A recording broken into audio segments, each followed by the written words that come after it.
بسم اللہ الرحمن الرحیم الحمد للہ رب العالمین والصلاة والسلام علی سید الاولین والآخرین وعلی آلہ واصحابہ اجمعین ومن تبعہم بإحسان الی یوم الدین اما بعد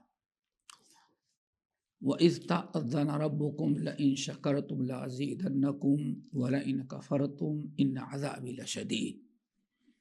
محترم بھائیو اور نوجوان ساتھیو، یہ کوئی وعد و نصیحت کی مجلس تو نہیں ہے، لیکن اس ملاقات ہوئی ہے، ملاقات کی غرض سے آئے ہیں ہم لوگ۔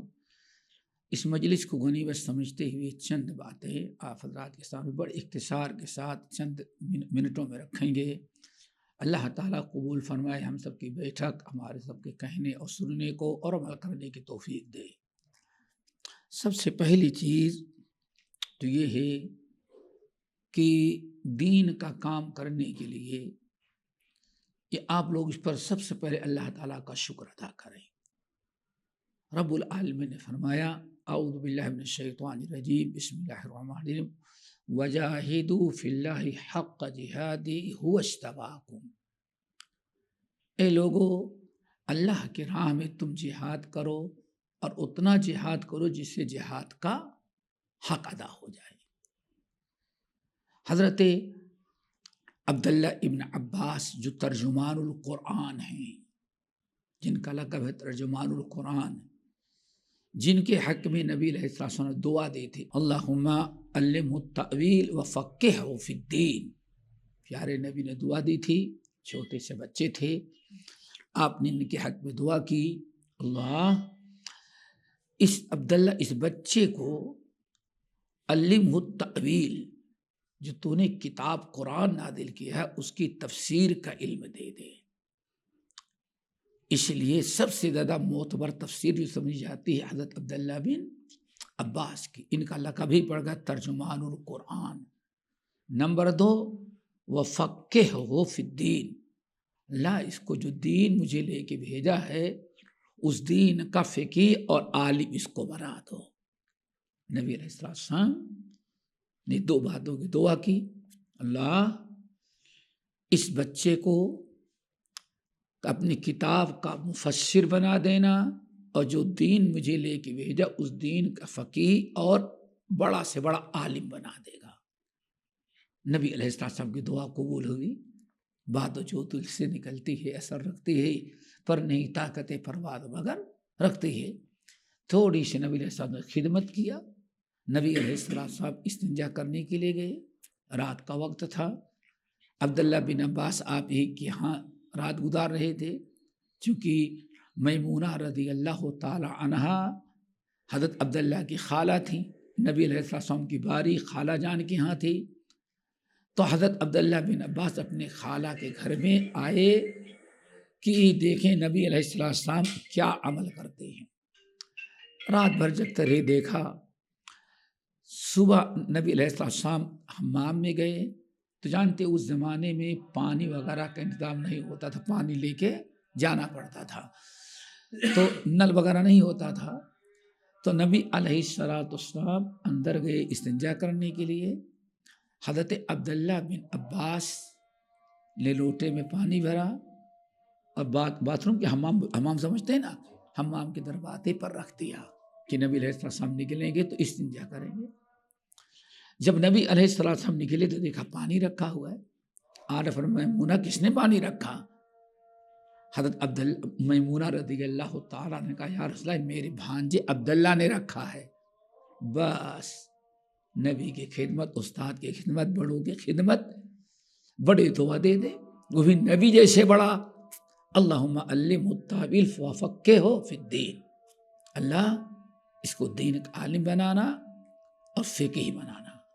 تو دوستو، سب سے پہلی چیز تو ہمیں اس بات پر شکر ادا کرنا چاہیے کہ اللہ نے ارشاد فرمایا وجاہدوا فی اللہ حق جہادہ هو اجتباکم۔ اے لوگو تم اللہ کے راہ میں جہاد کرو، فی اللہ، اللہ کی راہ میں اتنا جہاد کرو جس سے جہاد کا حق ادا ہو جائے۔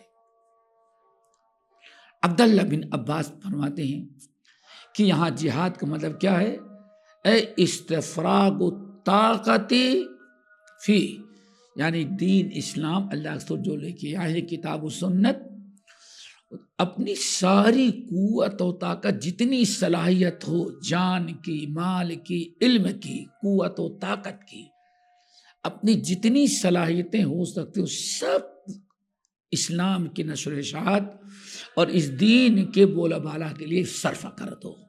ہاں، وجاہدوا فی اللہ حق جہادہ، یعنی جتنی طاقت تمہارے اندر ہے، جتنی استطاعت ہے، کھیل کود، لہو و لعب، فضول، دوستی نبھانا، ان تمام چیزوں کے علاوہ جائز ضروریات سے فارغ ہو تو جتنی قوت اور طاقت مال کے ذریعے، اپنے علم کے ذریعے، اپنے رائے کے ذریعے، اپنے تعاون کے ذریعے اس دین کی خدمت کے لیے تم وقف کر دو. آگئی بات سمجھ میں؟ کیوں میرے بھائی؟ هو اجتباکم، اللہ رب العالمین نے تم پر کرم کر کے اس بہترین کام کے لیے تم کو چن لیا ہے. سوچو ذرا تو کتنی بڑی نعمت ہے. کسی کو کفر و شرک کے لیے، کسی کو درگاہ کے لیے، کسی کو جھوٹی جھوٹی کہانیوں کے لیے، کسی کو سیاست کے لیے، لیکن اللہ نے آپ لوگوں کو چنا تھا کس کے لیے؟ کتاب و سنت پر عمل، کتاب و سنت کے نشر و اشاعت کے لیے.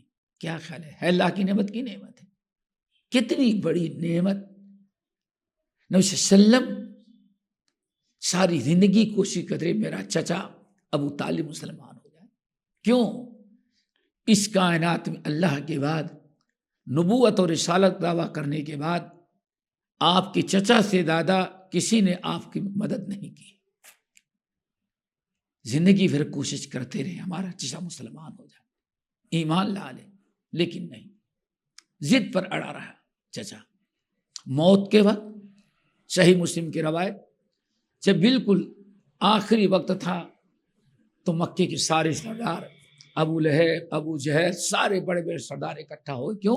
ان کا سردار، اور آج اسلام ہے کہ ان کا راجہ مہاراجہ، ان کا بادشاہ انتقال کر، یہی تھے سب سے بڑے نا ابو طالب. ابو طالب سب سے بڑے تھے. سارے کفار ٹوٹ پڑے، ایسے گھیر کے کھڑے ہوئے، بازو میں نبی علیہ السلام کھڑے ہیں. کیا کہہ رہے ہیں؟ یا امی، بس یا امی، میرے چچا ابھی چانس ہے، ابھی روح قبض نہیں ہوئی، قل لا الہ الا اللہ، کلمہ پڑھ کے مسلمان ہو جائیں تاکہ کچھ کوتاہیاں رہیں گی تو رب کے پاس ہمیں شفاعت کرنے کا چانس مل جائے گا. کیوں؟ آپ کلمہ پڑھ چکے. آخر تک اللہ سے سوچتے چچا کی روح قبض ہونے کے پہلے پہلے کلمہ پڑھ. رسول کی زبان ہو، مکہ شہر ہو، آپ سے زیادہ، سب سے زیادہ جس نے اس دنیا میں آپ کا ساتھ دیا ہو مصیبت کے وقت میں، جس نے آپ کی پرورش کی ہو، آپ چاہتے ہیں کہ میرا چچا کلمہ پڑھ لے. لیکن بار بار کہتے، آخر میں کیا کہتے ابو طالب؟ لقد علمت بین دین محمد من خیر ادیان البریۃ دینا لولا مسبت قوم وہزار قوم لولا مسبت قوم وہزار قوم لوجدتنی بذاک سمعا مبینا. بیٹے محبت تم صحیح کہہ رہے ہو، تم صبر کر لو، صبر کر لو. اتنا تو میں اعلان کر دیتا ہوں کہ اس پوری دنیا میں محمد سے زیادہ سچا دین کسی کا نہیں ہے. اتنا تو، لیکن بیٹے کلمہ نہیں پڑھوں گا. اللہ لقد علمت بان دین محمد من خیر ادیان البریۃ دینا، پوری کائنات میں دنیا میں سب سے سچا دین میرے بھتیجے محمد تیرا ہے، اسلام. لیکن بیٹے چھوڑ دو ہم کو، حال مرد باپ دادا کے دن مرد. کیوں؟ یہ سارے گھرو گھنٹال کم وقت کھڑے ہیں. اگر میں کلمہ پڑھ لیا تو یہ لوگ کیا کہیں گے؟ ساری زندگی باپ دادا کے دین پر تھا، مرا تو ہمارا بادشاہ کم وقت بھتیجے کے نئے دین پر. بیٹا تم صبر کر لو، اسی پر روح قبض ہو گئی. نبی صلی اللہ علیہ وسلم ذرا سوچیں کتنا صدمہ، کتنا دکھ آپ کو اس وقت پہنچا. لیکن رب العالمین نے فرمایا انک لا تہدی من احببت، آپ جس کو چاہے ہدایت دینا، آپ اس کو ہدایت دیتے، میں جسے چاہوں گا ہدایت دوں گا. آپ سے زیادہ خوبصورت شہر میں ہوں گے، آپ سے زیادہ مالدار ہوں گے، آپ سے زیادہ کورس کے پتہ نہیں یو ایس یو کے کہاں سے پڑھ کر کے آئے ہوں گے. یہ سب دیوبند کا فارغ ہوگا، بریلوی کے فارغ، کہاں سے فارغ ہوں گے. لیکن کتاب و سنت پر چلنے اور اس کی خدمت کے لیے رب نے آپ کو منتخب کیا. اس پر جتنا اللہ تعالیٰ کا شکر ادا کریں وہ کم ہے. کیوں؟ اللہ نے هو اجتباکم، اللہ فرماتے ہیں اللہ ہی نے تم کو سلیکٹ کر لیا، چن لیا ہے، منتخب کر لیا ہے.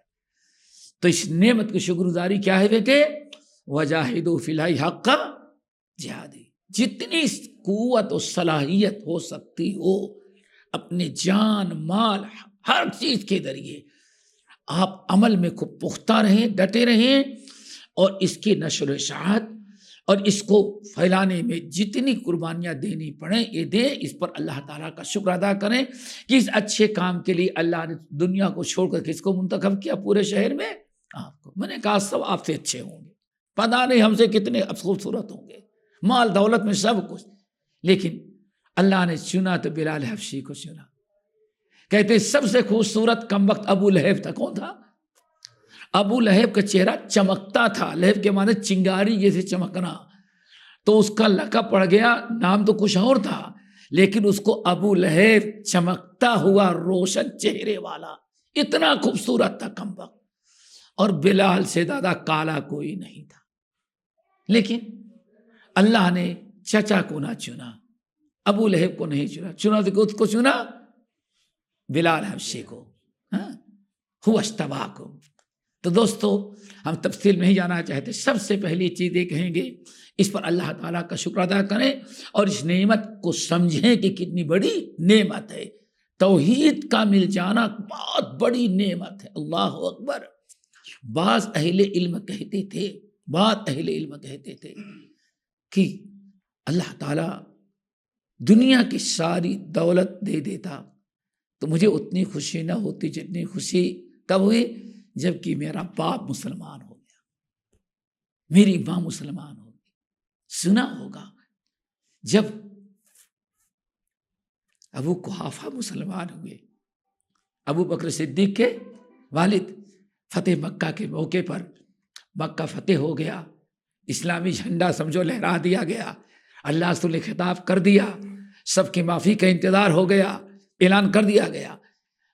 اللہ رسول دیکھتے ہیں تو ابو بکر غائب ہے، سب موجود ہیں لیکن رائٹ ہے سب سے بڑا حضرت ابو بکر دائیں اور بائیں کون بیٹھتا تھا؟ عمر. ان دونوں کو حضرت اللہ کے رسول کے دونوں وزیر ہیں، یہ وزیر ہیں دونوں. اللہ اکبر. دونوں رائٹ ہینڈ سمجھے جاتے، دست تبادل سمجھے جاتے. دیکھا تو عمر تو موجود لیکن صدیق اکبر غائب تھے، نہیں ہے صدیق اکبر. اللہ رسول نے پوچھا، بس لوگوں نے کہا بس اللہ رسول اٹھے چلے گئے، کہیں گا کسی کو نہیں بتایا، چلے گئے. بوڑھے باپ ابو قحافہ آنے کے لائق نہیں تھے، کندھے پر بیٹھا، بیٹا ہو تو ایسا ہو. صدیق اکبر کندھے پر بیٹھائے اور اپنے گھر سے کندھے پر لاد کر کے لے کے چلے. حرم کے قریب جہاں اللہ رسول بیٹھے ہوئے تھے، اب لوگوں نے دیکھا کہ بوڑھے باپ کو ابو بکر کندھے پر بیٹھا کے لا رہے، لے کر کے آئے اور اللہ رسول کے سامنے بیٹھا دیا. یا رسول اللہ میرے باپ کو کلمہ پڑھائے، میرا باپ مسلمان ہو رہا. نبی اللہ رسول نے کلمہ پڑھایا، سارے لوگ خوش ہوئے، اللہ کے رسول بھی خوش ہو رہے ہیں، لیکن ابو بکر صدیق کی آنکھوں میں آنسو ہیں. پوچھا گیا کیا ہوا؟ اللہ کے رسول بہت خوشی ہے کہ میرا باپ مسلمان ہو گیا، لیکن اگر میرے باپ کی جگہ آپ کا چچا مسلمان ہو گیا ہوتا تو مجھے زیادہ خوشی ہوتی. لوگوں نے کہا کیوں؟ اللہ سبحانہ کیوں؟ کہا یا رسول اللہ میرے باپ مسلمان ہوئے، ابو بکر کو خوشی ہے، لیکن آپ کا چچا مسلمان ہو گیا تھا تو اللہ کے رسول آپ کو خوشی ہوتی، تو میری خوشی کیا چیز ہے آپ کی خوشی کے سامنے؟ دوستو یہ ہے محرومی، اللہ نے آپ کو چنا. نمبر دو اگر ہم تعداد ہماری کتنی کم ہو دوستو، بہت ہی ضرورت ہوتی ہے ایسے مقام کی جہاں اس طرح سے بیٹھ کر کے باتیں کی جائے. صراحتاً کہتے ہیں مسجد میں پرمیشن لے گے، لیکن شاید یہ باتیں ہم نہ کہہ سکیں. کیا خیال ہے آپ کا؟ نہیں کہہ سکتے. اسٹیج روڈ پر لگا دیں، شاید وہاں وہ باتیں نہ کہہ سکیں. ہمارے بھائی بھی کہیں گے ذرا شیخ صاحب ذرا سنبھال کے کہنا چونکہ ماحول خراب نہ ہو جائے، یہی کہیں گے نا. اپنی اصل باتیں، اصل دعوت کے لیے کوئی ایک اپنا اڈا ہونا چاہیے. سمجھ رہے نا بیٹے؟ اپنی جگہ ہونی چاہیے جہاں اپنے مخصوص لوگ. اور یہ سنت ہے، یہ سنت ہے. امام ترمذی رحمۃ اللہ علیہ اپنی مشہور کتاب شمائل کے اندر نقل کرتے. ہو سکتا ہے بہت سارے لوگ آن لائن اگر ہم سے جڑے ہوئے ہوں گے تو ابھی ختم ہوئی پوری شرح میں نے کیا، اور نہیں تو پھر یوٹیوب پر دیکھے تو پوری مل جائے گی. اس کے اندر اللہ اکبر آیا کہ نبی علیہ السلام رات کے کئی حصے بنا لیتے تھے. ذرا سوچو، ایک حصہ رات کا کھانے پینے کا، آرام کا، ایک حصہ آپ کا کیا تھا؟ مخصوص صحابہ جو تھے، سب نہیں، مخصوص صحابہ جو تھے وہ رات کو اللہ کے رسول کے پاس آ کے الگ بیٹھتے تھے. مسجد میں بیٹھتے تھے، خطبے میں بیٹھتے تھے، سفر حضر میں رہتے تھے، لیکن کچھ ایسے تھے جن کو نبی علیہ السلام الگ سے ٹائم دیتے تھے اپنے گھر کے اندر. اب راوی پوچھتے ہیں کہ اللہ کے رسول الگ جو ٹائم دیتے تھے کچھ لوگوں کو، تو اللہ کے رسول فرماتے تھے وہ مخصوص لوگ جو ہیں، ہو سکتا ہے عام لوگ باتیں نہ سمجھ سکتے کہ اس مسئلے کی اہمیت و ضرورت اور اس کے فوائد اور نقصان عام لوگ نہ سمجھ سکتے. تو نبی علیہ السلام ایک مخصوص درس کہاں دیتے تھے؟ اپنے گھر میں. ہم ادلہ، یہ مخصوص لوگ نبی علیہ السلام گھر میں بیٹھ کے سیکھتے، اور پھر یہی نکلنے کے بعد اب باہر جا کر کے لوگوں پر محنت کرتے، لوگوں کو بتاتے ایسا ہے. ہو سکتا ہے کہ ایک آدمی کو سمجھانے میں 2 دن لگ جائے، ہو سکتا ہے آپ کو اہل حدیث بننے میں 50 دن یا 50 مہینے لگ گئے ہو، ہاں، سمجھانے والا تنگ آ گیا ہو، اور کوئی ایک ہی دن میں سمجھ جاتا ہے. تو یہ باتیں نبی علیہ السلام کیا کرتے تھے؟ ایک مخصوص. اس کے لیے بہت ضروری ہوتا ہے کہ کوئی نہ کوئی ایک مخصوص مقام اپنا رکھیں، اور اللہ تعالیٰ آسان کرے آپ لوگوں کے لیے. اور غالباً اس تیاری بھائی کر رہے ہیں، اللہ اس سے بھی بڑھا دے گا، لیکن جتنا ہو. کیوں؟ نبی علیہ السلام جب دعوت دیتے، اللہ اکبر، حرم میں کھڑے ہو جاتے پتھر مارا جائے، سنتے تھے نا؟ حرم میں کھڑے ہو جاتے ابو لہب پتھر مارتا تھا، ابو جہل گالیاں دیتا تھا. آپ بازار میں چلے جائیں، بازار میں آپ دعوت دیتے تو پیچھے جا کر کے ایک آدمی کہتا خبردار اس کی بات نہیں سننا. کبھی آپ کا چتا پتھر جا کر کے مارتا، لہو لہان کر دیتا، اور تاجروں سے کہتا اس کی بات نہیں سننا، یہ بے دین ہو. اللہ اکبر. حالات آخر کار تنگ آ کر کے ارقم ابن ارقم نے پریشانی دیکھی اور کہا یا رسول اللہ، یہ اوپر پہاڑ پر میرا ایک گھر ہے، اس میں ایک کمرہ ہم آپ کو دے دیتے. اللہ، دیکھا آپ نے کتنی ضرورت پڑتی ہے. لیکن آج اس کی اہمیت ختم ہو گئی. لوگ کیا کہیں گے؟ ارے بھائی اللہ کا گھر ہے، باہر پر نہیں. ارقم ابن ارقم کہتے ہیں یا رسول اللہ، آپ کو بیٹھ کر کے اب سمجھانا ہے لوگوں کو، کچھ تعلیم دینی ہے. ایک وعظ ہوتی ہے، نصیحت ہوتی ہے، خطبہ الگ ہوتا ہے، اور کسی جگہ بیٹھ کر کے تعلیم دینا، علم سکھانا اور سمجھانا وہ مسجد میں عام لوگوں کے سامنے نہیں ہو سکتا، خصوصاً جب کتاب و سنت کی دعوت ہو جس کے دشمن ہوتے ہیں. تو اللہ کے رسول نے کیا، زید ارقم بن ارقم نے کیا کہا؟ میں گھر دیتا ہوں. کہتے ہیں جب وہ انہوں نے جگہ دے دی، وہیں بیٹھے، کچھ لوگ باہر پہرا لگاتے تھے کوئی آ نہ جائے، اور باقی لوگ اندر بیٹھ کر کے پہاڑ کے اوپر ایک چھوٹا سا کمرہ رحمت اللہ علیہ بیٹھ کر وہاں درس دیتے، سمجھاتے، اور وہیں تعلیم ہوتی تھی. ایک مرکز بن گیا. اب دوسرے لفظوں میں کہیں، نبی علیہ السلام آنے کے بعد سب سے ہمارا مرکز اور دعوت و تبلیغ کے لیے اگر کوئی جگہ ملی تو دار ارقم میں ارقم تھی. آپ حرم میں نماز پڑھنے کے لیے کھڑے ہو, باب ملک عبدالعزیز کے سامنے کھڑے ہوتے, لیفٹ رائٹ جو علاقہ ہے لیفٹ سائڈ وہ کو شبی کا کہا جاتا ہے, اسی جگہ پہاڑی پر اونچا بلندی بنو کا مکان تھا, وہی تھی. اور وہیں اللہ رب العالمین اچھے اچھے لوگوں کو ہدایت دیا, ایک ہوئے دو ہوئے, یہاں تک کہ آخر میں عمر بن الخطاب مسلمان ہوئے. جب ایک ہوئے اور 40 آدمی آ گئے, کتنے تیار ہو گئے 40, تو حضرت حمزہ اور حضرت عمر بن الخطاب, ہاں, اور اسی سے مسلمان بھی ہوئے. اب زیادہ محنت حضرت حمزہ ہی کی تھی عمر بن الخطاب کے پیچھے. جب دونوں کلمہ پڑھ کے مسلمان ہو گئے تو مشورہ کیا, یا رسول اللہ اب قوت ہمارے مقابلے کی طاقت, اب ہم باہر کھڑے ہو کر کے دعوت دیں گے.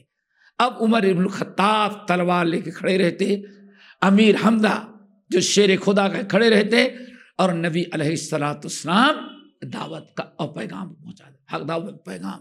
دوستوں ایک ضرورت ہوتی ہے ابتدائی, اور ہمیشہ بھی مدینے میں کوئی ڈر نہیں تھا, لیکن نبی علیہ السلام مسجد میں عام بات کرتے, اور بعض صحابہ کرام جو مخصوص تھے ان کو گھر میں اندر ان کو کچھ ٹریننگ دیتے, ان کو کچھ وہ توجیہات اور ہدایت دیتے جو عام پبلک کو نہیں دیتے. اس لیے کہتے ہیں وہم ادلہ, گھر سے نکلتے تو رہنما, دلیل کہتے ہیں رہنمائی کرنے والے. گھر سے اللہ رسول کے گھر سے لوگ نکلتے تو پورے قوم اور قبیلے کی کیا کرتے, یہ رہنمائی کرتے. تو دوستو یہ ضرورت ہے, ضروری ہے, اور انشاءاللہ اس کی تیاری آپ لوگ کر رہے ہیں, اللہ تعالیٰ برکت سے نوازے. اور اس طرح نمبر 3 بہت ہی ضروری ہے تعلیم کا سلسلہ رکھنا. اگر ابھی آپ کے پاس عالم نہیں ہے تو ہمیشہ کوئی نہ کوئی عالم بلا کر کے ہفتے میں 1 آدھ دن, سمجھ گئے نا, بہت ضروری ہے دوستو. الحمدللہ اب آپ اس لائق نہیں رہے گے کسی مدرسے میں جا کر داخلہ بھی نہیں لے گا. نہیں ہم بچوں کو یہ آ جائے گا, نہیں میں انجینئر ہوں, میں ارے بھائی ہو گئے, تم بڑے ہو گئے, پتہ نہیں کیا گفتگو کرو گے, بچوں کے اخلاق خراب ہوں گے. وہ بھی بیوی کے ٹیلی فون آ گیا اور بات کرنے لگے, تب چھوٹے بچوں کا کوئی مدرسے والا داخلہ نہیں لے گا. لیکن علم کی ضرورت ہے. حضرت عمر بن الخطاب رضی اللہ تعالیٰ عنہ کی روایت صحیح بخاری میں قول ہے, تفقہوا قبل ان تسودوا وبعد ان تسودوا. جب تک بال کالے ہیں, کالے بال جب بھی سیکھتے رہو, اور جب بال سفید ہو جائیں اس وقت بھی علم سیکھتے رہنا. یعنی علم سیکھنے کی کوئی خاص مدت نہیں ہے. اور بعض لوگوں نے کہا بہرحال بات لمبی ہو جائے گی, علم ہمیشہ سیکھتے رہو. اسی لیے حضرت ابو الدرداء اور بہت سارے سلف کہتے تھے دنیا میں اسلامی زندگی گزارنے کے لیے 4 درجے ہیں. کتنے؟ ان چاروں میں سے کوئی اگر ایک درجہ نہیں تو اسلامی زندگی نہیں, جانوروں کی زندگی کو ہلاک ہو جاؤ گے. کتنی پیاری ہو, کن عالمن, پہلے عالم بنو. لیکن عالم بننے کا زمانہ تو ختم. ہو سکتا ہے تیار ہو جائیں, وہ بچے تیار ہو جائیں, لیکن تیار ہو جائیں گے ماں باپ کہیں گے کمانے کا وقت آ گیا ہے, سمجھ گے نا, کوئی فرصت نہیں. تو کم سے کم اپنے بچوں کو پڑھانے کی کوشش کریں. 2-4 آدمی ہیں, 2-4 بچے اگر اپنی ابھی سے تعلیم حاصل کرنے لگے, کسی اہل حدیث مدرسے میں پڑھیں گے, 6-7 سال 8 سال کے بعد آئیں گے تو نہ آپ کو امام کی کمی رہے گی, نہ خطیب کی کمی رہے گی, نہ دائی کی کمی رہے گی, نہ کسی کو اورنگ آباد سے آنے کی ضرورت رہے گی, نہ کسی کو مالیگاؤں سے آنے کی ضرورت رہے گی. کیوں؟ وہ علماء پلٹ کر کے آئیں گے اور سارا کام سنبھالیں گے. تعاون آپ کا ہوگا اور کام کون کرے گے؟ آپ کے فارغ ہونے والے بچے.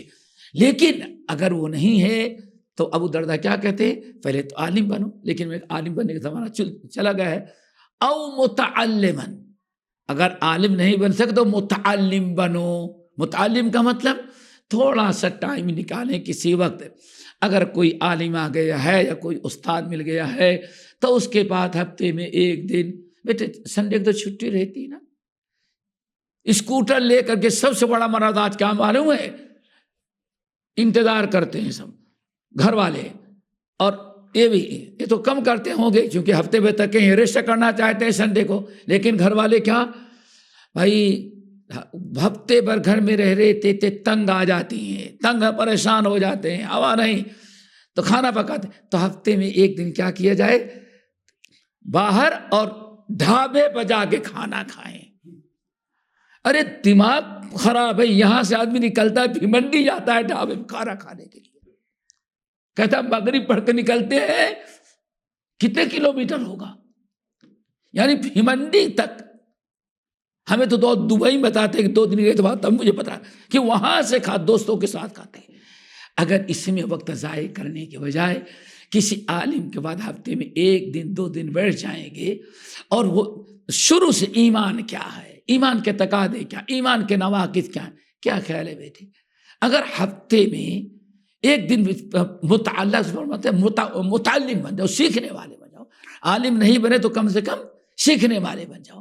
الحمدللہ دیکھو، اگر سال بھر کم سے کم ایک سنڈے 1 گھنٹہ لگائیں گے تو سال بھر میں کتنے کلاسیں ہو گئی بیٹے؟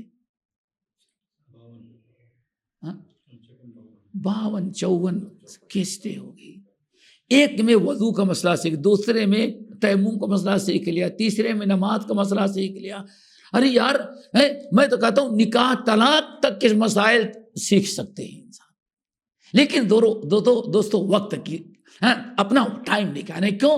آپ کے پوزیشن عام نوجوانوں کی طرح نہیں، نہ ان کی طرح ہے ہری پگڑی والے اور نہ ان کی طرح سفید پگڑی والے۔ اللہ نے پگڑی سے بچایا ہے تم لوگوں کو، سمجھ گئے نا؟ ہاں، اللہ تمہاری ان نوجوانوں کی طرح تمہاری حیثیت نہیں ہے۔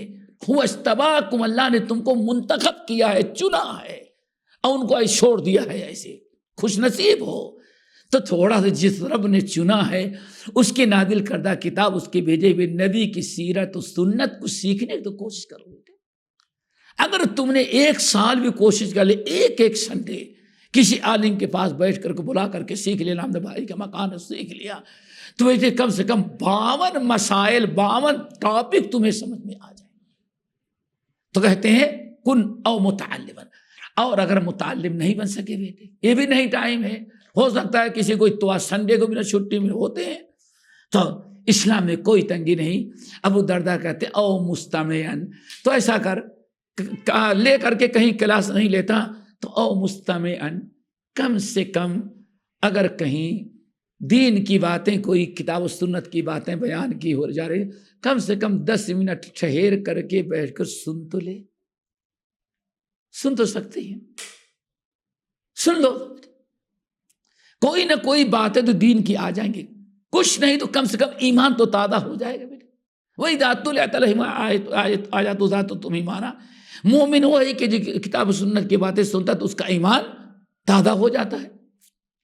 ابھی جو ایمان اب جس کیفیت میں ہوگا، دکان پہ بیٹھے رہو گے اس میں نہیں رہا ہوگا، یہ دینی محفلوں کی برکت ہے۔ وہی ذات آیات ذات تم ایمانا، تو یہ کر لینا چاہیے بیٹے۔ بات سمجھ آ رہی ہے نا؟ یہ کیا ہو جائے، سننے والے کم سے کم، اگر آئندہ آپ اپنا جمعہ قائم کیے، اور کریں گے انشاءاللہ، جمعہ ہوگا، ہمارا خطبہ ہوگا، ہمارا درس ہوگا، ہماری اپنی مسجد ہوگی، لیکن ہو سکتا ہے مسجد دور ہو، سب مسجد میں نہ آ سکیں۔ ابھی واللہ بہت دکھ ہوا اس دورے پر۔ ایک ایسے علاقے میں گیا، فجر کی نماز میں 2.5 آدمی، مسجد ہے 100 آدمی کی، لاکھوں کروڑوں خرچ کر کے اہل حدیث مسجد بنی۔ نہیں، ابھی 3 دن پہلے کی بات کہ 2 دن پہلے کی بات ہے، 2 دن پہلے کی بات ہے، چھوڑے نام کیوں لیتے ہیں، ذرا سوچو۔ 2.5 آدمی فجر میں کتنے، اصل میں پہنچے 7-8 آدمی۔ کیوں نہیں لوگ مسجد میں نہیں آتے؟ کتنی بڑی کمی ہے بیٹے۔ تو یہ نہ کرنا اللہ کے واسطے کبھی، دوستو آپ لوگ کبھی نہ کریں، کتنے بھی دور رہیں۔ آج بیٹے 5 منٹ میں آدمی پہنچ جاتا ہے، 5 منٹ میں۔ تعجب کرے، ابھی یو پی میں ایک جگہ میں تھا، اسے الہ آباد میں، تو معلوم پڑا کہ 80 سال کا ہے، اور رات کو فجر کی نماز میں اہلی سب میں آتا ہے 2.5 کلومیٹر پیدل چل کر کے، سردی بارش بارش، سانپ، بچھو، اور سمجھتے ہیں اس حکومت میں ویسے بھی چلنا مشکل ہے. کیوں؟ ماتا پتا اتنے بیٹھے رہتے کہیں چلنے کا راستہ ہی نہیں. سمجھ جاؤ کیا سمجھ گیا ہو؟ سمجھ گے نا. آپ کو رکنا پڑتا ہے، سینگے اتنی بڑی مار دے، لیکن اس حالت میں وہ بوڑھا کیا آتا ہے، کہتے فجر مؤذن آتا ہے تو مؤذن کے پہلے کھڑا رہتا ہے. دوست اپنی مسجد ہے، وہاں کیا سیکھیں گے آپ؟ اگر جمعے کے دن تھوڑا سا ٹائم نکالیں، الحمدللہ مسجد ہوتی ہے، عورتوں کا انتظام ہوتا ہے، بچوں کا انتظام ہوتا ہے، اردو میں خطبہ ہوتا ہے، مسئلے مسائل بیان کیے جاتے ہیں. آپ کی مسجد ہوتی 90% دوسرے لوگ آتے ہیں دین سیکھنے کے. کیوں؟ کہتے ہیں چلو وہاں بھی صحیح، لیکن باتیں تو بتا رہا ہے. لیکن ہمارے لوگ کبھی ان سے ناراضگی، کبھی ان سے ناراضگی، کبھی ان سے ناراضگی. نہیں بھائی میں نے مسجد میں جانا چھوڑ دیا، چندہ دے دے لیکن مسجد. یہ بہت بڑی غلطی ہے، کبھی ایسی غلطی نہیں کرنا. کم سے کم اگر آپ دور رہیں گے، سیکھنے کی نیت سے اول وقت آ جائیں، پورا خطبہ سن لیں تو ذرا سوچو 53 یا 64 کلاسیں تم کو کہاں مل جاتی ہیں یہ جمعہ خطبے کے ساتھ. تو ہمارا کوئی اہل حدیث آدمی تو جاہل رہ ہی نہیں جائے گا، اور رہنا بھی نہیں چاہیے، لیکن اس کو اپنے وقت کو استعمال کرنے کی ضرورت ہے. تو دوستو علم سیکھتے ہیں 3 درجے ہو گئے. کن عالمن، او عالم نہیں بنے تو متعلم، اسٹوڈنٹ، وہ بھی نہیں بنے تو سننے والے بن جاؤ. کم سے کم اللہ نے کہا دین کی باتیں سنو. اگر یہ بھی نہیں ہو پا رہا، اتنے بھی دی ہیں اللہ، او محبن، اللہ اکبر، اس کے بعد کوئی درجہ نہیں دوست. او محبن، اگر تم سننے کا بھی ہو سکتا بھائی کسی کے پاس کوئی بیچارہ نہیں موقع پاتا اور ہاتھ پا جاتا ہے، اس میں سب کچھ آ جاتا ہے. ہر مسجد والے اپنا تیار کیے آن لائن شروع، خطبہ درس سب پہنچاتا. اللہ اکبر. ہم یہاں لیکن درس روزانہ ہمارا آتا رہتا ہے. دبئی سے درس پورے مہینے کا ہم ریکارڈ کر کے آئے ہیں، اور ہم یہاں رہتے ہیں اور کسی کو پتا نہیں کہ ہم کہاں. آن لائن پورا درس چل رہا ہے، سیرت کا چل رہا ہے، شعب الایمان چل رہی ہے. آنے کے پہلے طرف محنت کرنی پڑتی. ہمیں معلوم 1 مہینہ نہیں رہے تو کتنا چاہیے اتنا ہم نے ریکارڈ کر کے دے دیا ہے، اور جو ہے وہاں جو کیمرہ مین ہے وہ جو منظم وہ اپنا شائع کر دے گا. تو آج مسجد والے پورا گھر میں بیٹھے بیٹھے مائیں بہنیں سب سن لیں، لیکن جو آ کر کے سنتے ہیں، جو مزہ آتا ہے، جو دل پر اثر ہوتا ہے، وہ کبھی اثر. کیوں؟ مسجد کی برکت ہوگی، مسجد کی برکت ہوگی، اللہ کے گھر کی برکت ہوگی، آپ کے آنے کا اجر و ثواب اللہ خوش ہوگا، اس کی برکت ہوگی. تو ہمیشہ یہ 4 درجے ہو گئے. کن عالمن او متعلم او نہیں، چوتھا او محبن، تو کم سے کم علم اور علم والوں سے محبت کرنے والے بن جاؤ. علماء پر تبصرہ نہ کرتے ہو، اپنے علماء پر. ہاں، علم سے محبت، علم حاصل کرنے کا جلوہ، علم سے محبت اور عالم سے محبت ہوگی تو کیا خبر، اسی محبت کی برکت سے اللہ تعالیٰ اپنے فضل و کرم سے تمہیں کچھ سکھا دے. ہو گئے 4 درجے، اس کو کبھی نہ بھولیں. نمبر 5 ابو دردہ کیا کہتے ہیں؟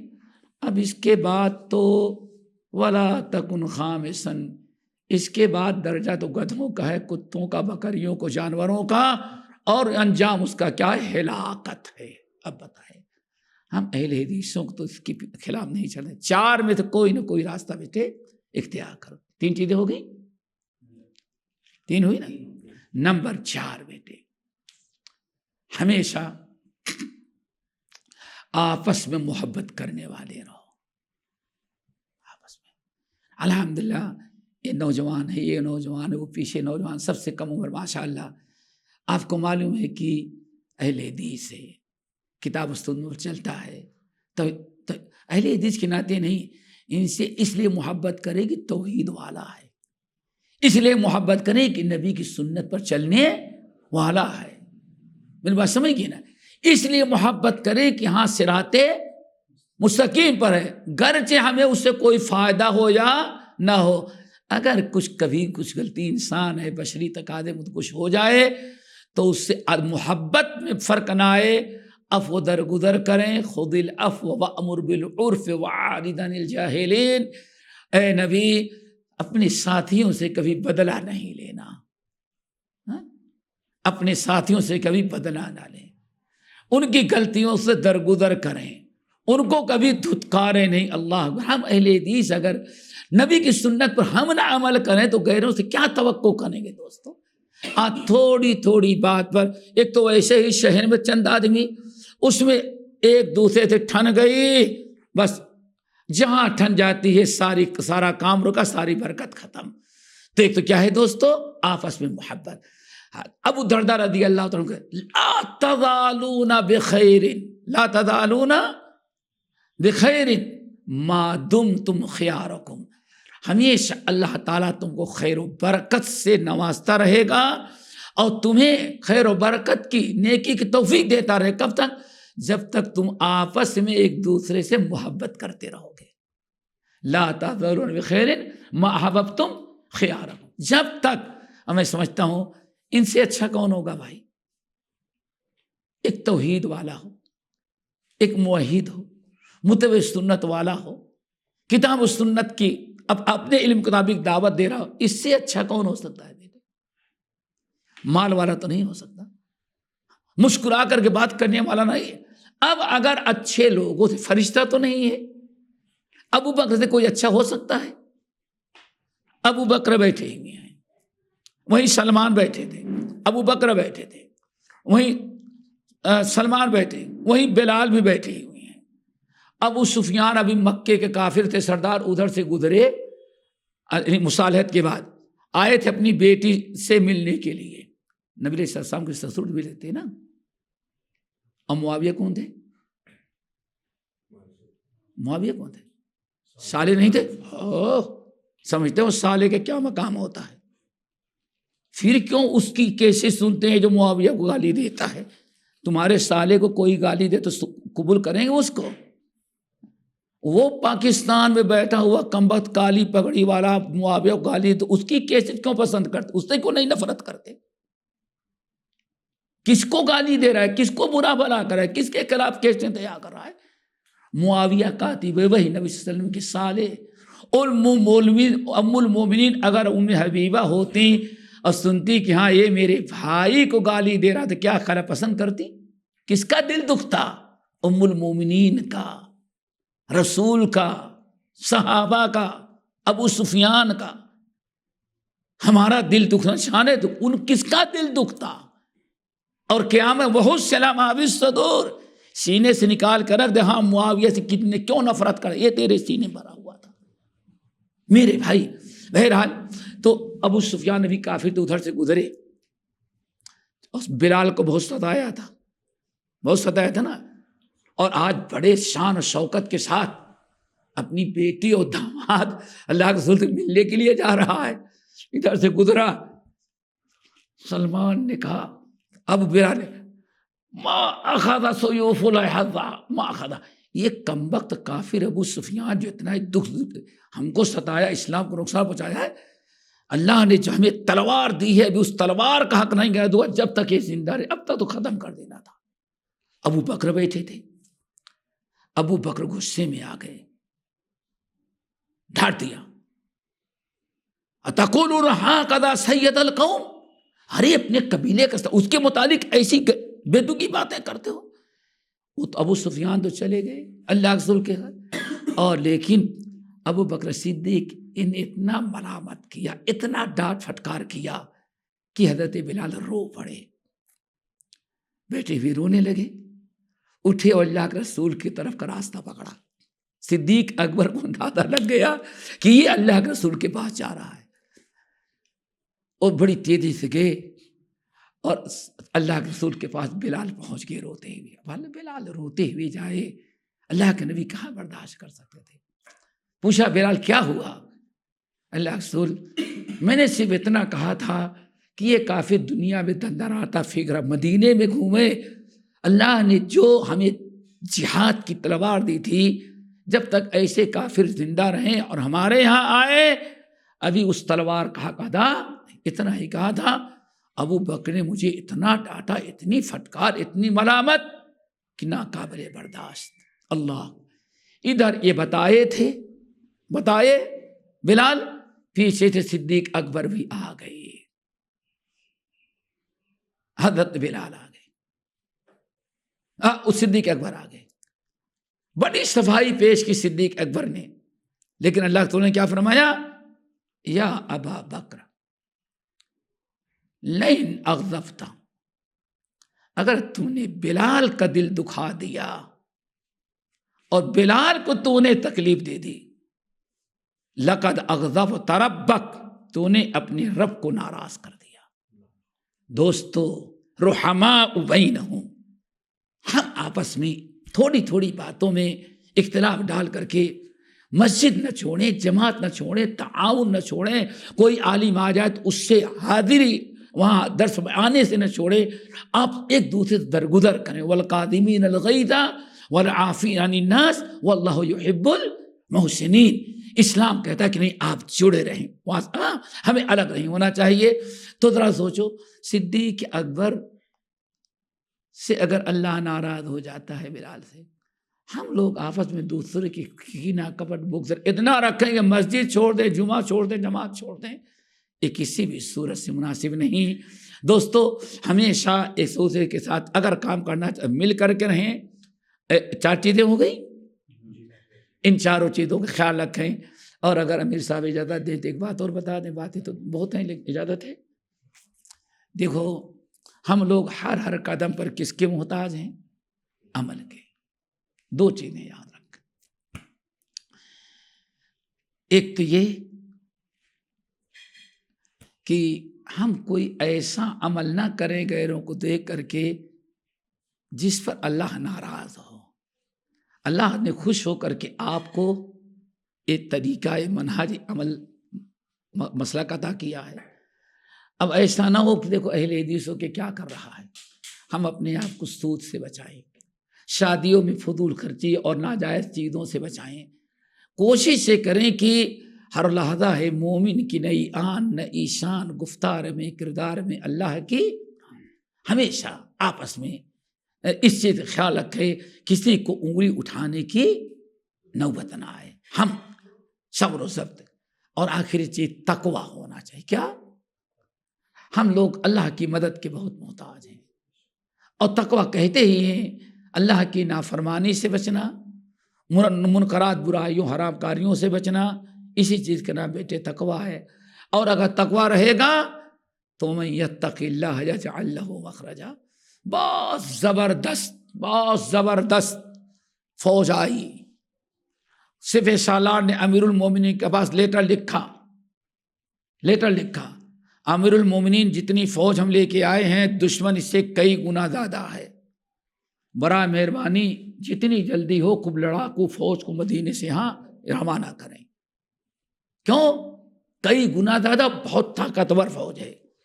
عمر ابن الخطاب نے ایک فوجی نہیں بھیجا، ایک پرچی لی، ایک چٹھی لکھا، کہا کہ تقویٰ اپنے اندر پیدا کرو، اللہ نے وعدہ کیا ہے کہ ان اللہ مع الذین اتقوا، اللہ متقیوں کا ساتھ دیتا ہے۔ کہا ہم نے تمہیں وہ فارمولہ بھیج دیا ہے کہ اب تمہیں کسی اور فوجیوں کی ضرورت نہیں، اتنا ہی تمہیں لڑنا ہے، لیکن گناہوں سے بچتے رہو، اللہ کی نافرمانی سے بچتے رہو۔